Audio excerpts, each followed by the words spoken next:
लहान मुलांची दातांची काळजी कशी घेतली पाहिजे? जेव्हा ते लहान मूल 0 पासून 2 वर्षापर्यंत असतं, तर हं. त्यांनी एखादा कापसाचा बोळा पाण्यात भिजवून किंवा हं. आता बघा जॉन्सन बेबी बर्ड येतात, हं, हं, ते हं.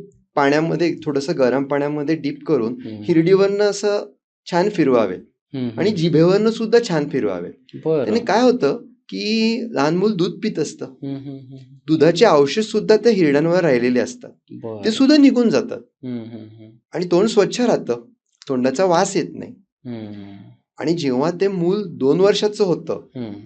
ते कोणी डेंटिस्टकडे तर घेऊन जात नाही. तर त्यांनी एक सॉफ्ट टॉडलर टूथब्रशेस मिळतात. हं. ते घेऊन जितके दात तोंडात आलेत, हं. ॲटलीस्ट टूथपेस्टचा यूज नाही केला तरी चालतो 3 बरं. 3.5 वर्षापर्यंत. हं. आता नवीन रिसेंट ह्याच्याप्रमाणे टॉडलर टूथपेस्ट सुद्धा मार्केटमध्ये लॉन्च होत आहे. हं. कॅल्शियम बेस्ड, हं. नॉट फ्लोराईड बेस्ड, बरं. Calcium based. अगेन आय हं. Am telling you.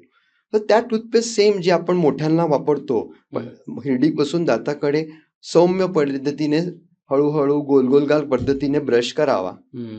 आणि जीभ साफ करावी.